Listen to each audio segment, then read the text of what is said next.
Hello दोस्तों, welcome back our YouTube channel यूबी क्यूटस स्टडी। कैसे हैं आप सभी लोग? उम्मीद करते हैं कि आप लोग अच्छे होंगे। तो दोस्तों, आज हम लोग इलाहाबाद हाई कोर्ट का stenographer, junior assistant group D और ड्राइवर के लिए हिंदी का प्रैक्टिस सेट छठा करेंगे।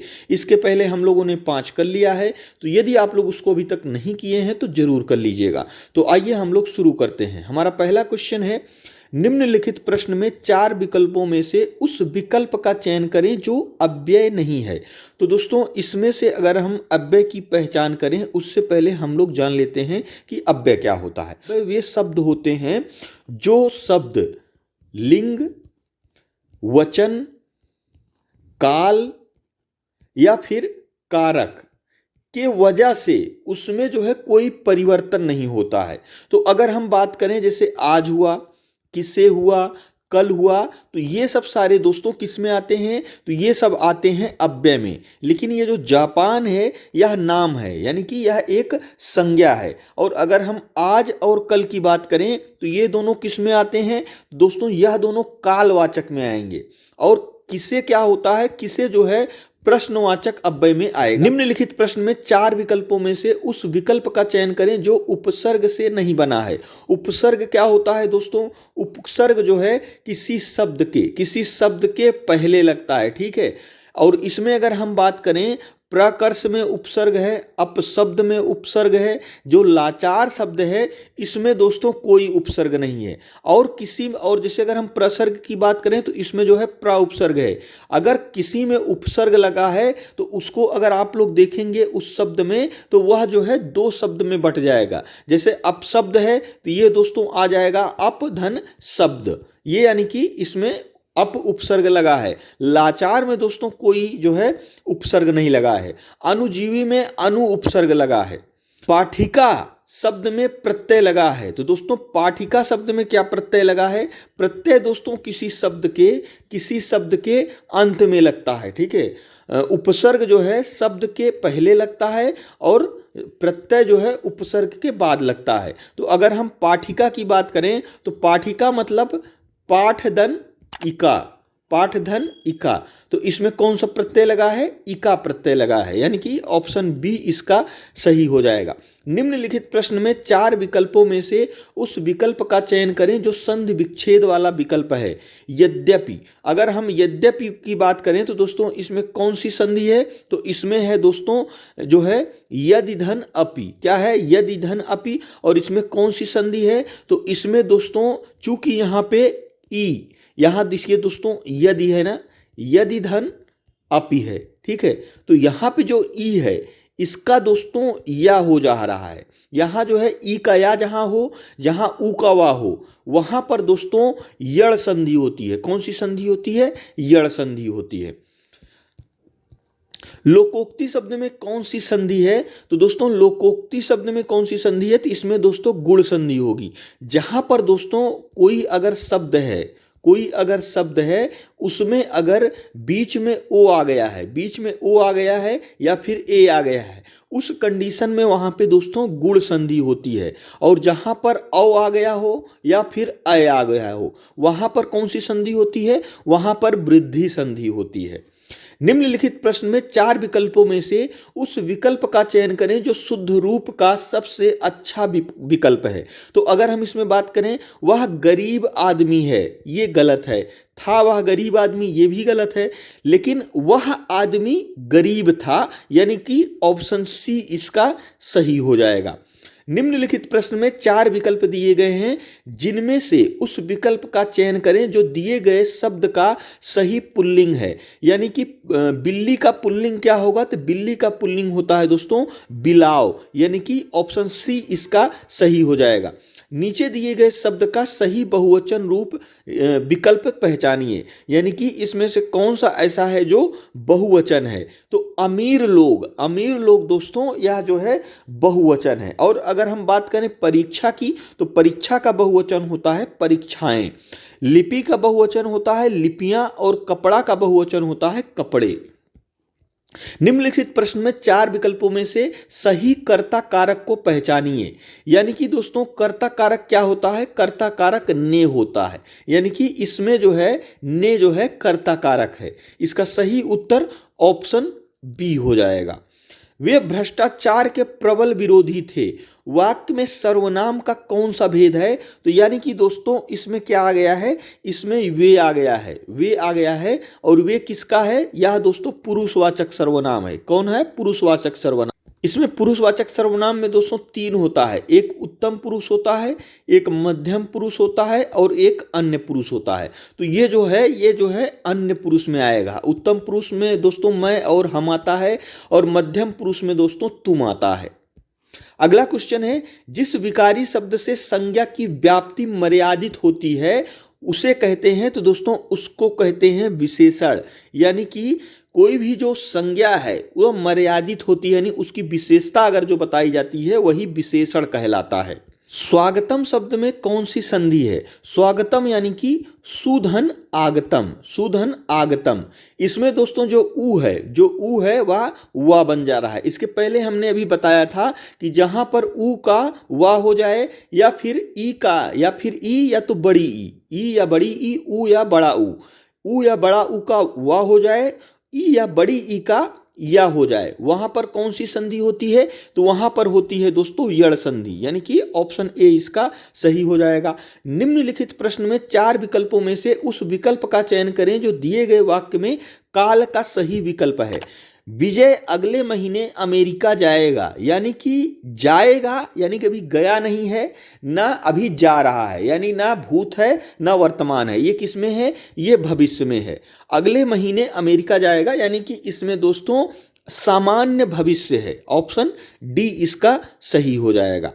वाच्य के कितने प्रकार होते हैं? तो दोस्तों वाच्य 3 प्रकार के होते हैं। कौन कौन से?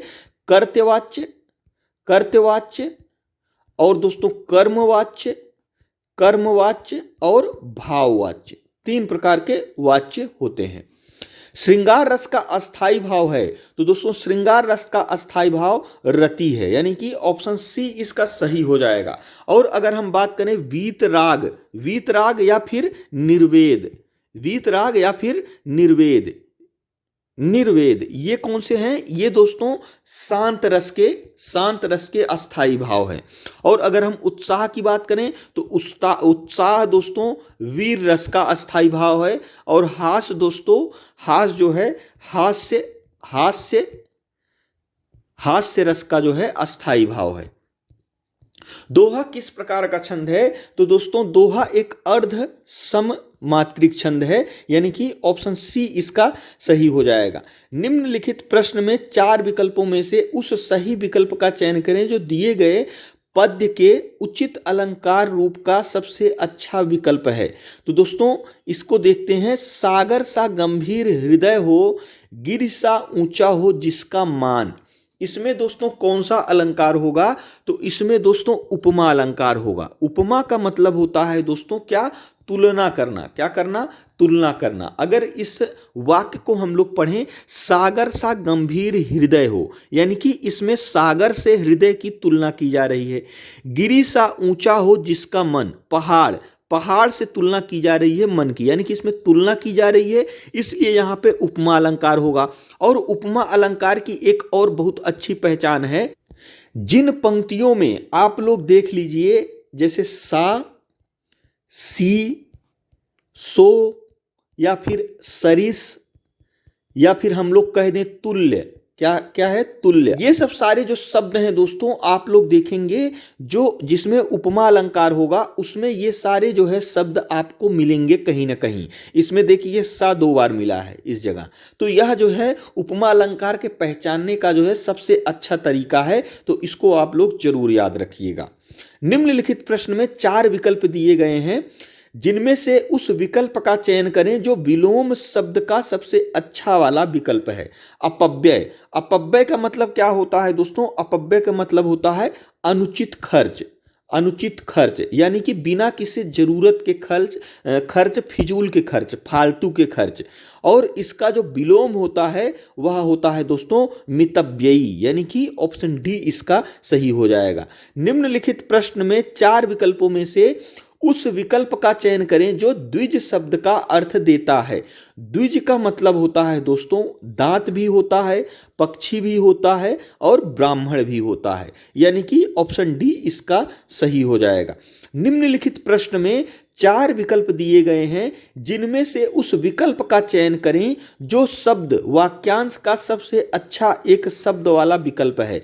समस्त पृथ्वी से संबंध रखने वाला, यानी कि समस्त पृथ्वी से संबंध रखने वाले का अगर हम एक शब्द की बात करें, इसके लिए एक शब्द का प्रयोग किया जाता है, वह किया जाता है सार्वभौमिक, यानी कि ऑप्शन ए इसका सही हो जाएगा। अब दोस्तों हम लोगों को 21 से 24 क्वेश्चन, यानी कि 4 क्वेश्चन को इस गद्यांश को पढ़ के देना है। जो ये 4 क्वेश्चन है इसी गद्यांश में उसके आंसर छिपे हुए हैं। तो हम लोग जो है इस गद्यांश को सबसे पहले जो है ध्यान से पढ़ेंगे, उसके बाद इसी से संबंधित क्वेश्चन के आंसर देंगे। तो आइए हम लोग गद्यांश को पढ़ लेते हैं। भाषाओं और भाषा की समस्या जिस तरह बाह्य स्थिति की समस्या है, उसी तरह बौद्धिकता की यह समस्या लेखक की आभ्यंतर स्थिति की समस्या है। और इतिहास परंपरा के बावजूद लेखक को कभी मनीषी को बौद्धिक होना ही है। बौद्धिक होकर उसको निर्मम बुद्धि से इतिहास और परंपरा का मूल्यांकन करना है।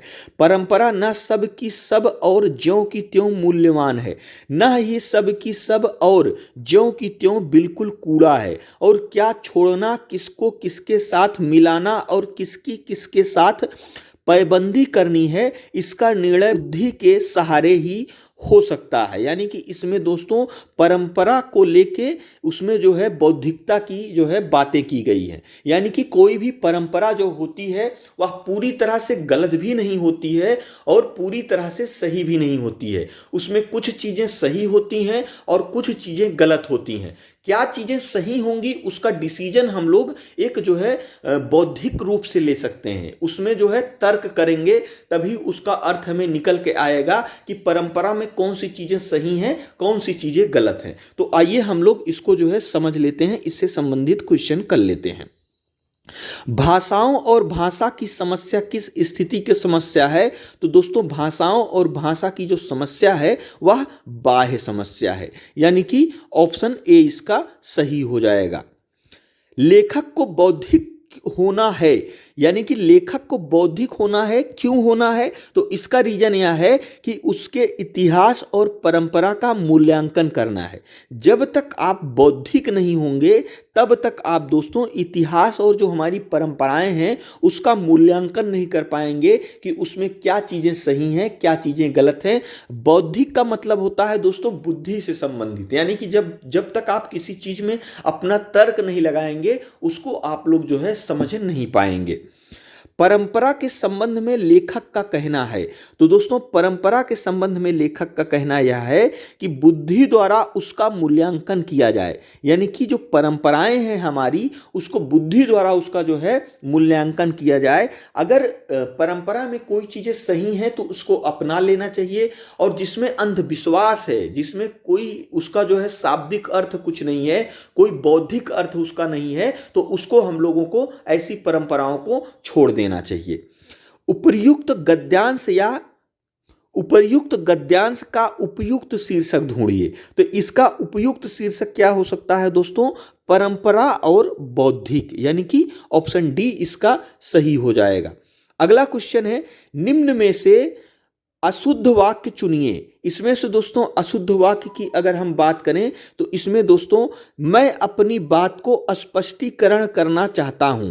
इसमें दोस्तों क्या है, जो को है यहां पर का होगा, यानी कि मैं अपनी बात का स्पष्टीकरण करना चाहता हूं, यानी कि ऑप्शन डी इसका जो है सही हो जाएगा। तो दोस्तों यह हमारा आज का 25 महत्वपूर्ण क्वेश्चन था। जो हमारा आज का क्वेश्चन है वह है अव्यय को क्या कहा जाता है। इसमें से कौन सा ऑप्शन सही है हमें कमेंट बॉक्स में जरूर बताइएगा। और दोस्तों यदि वीडियो अच्छा लगा हो तो हमारे चैनल को जरूर सब्सक्राइब करिएगा। और दोस्तों वीडियो देखने के लिए आपका बहुत बहुत धन्यवाद।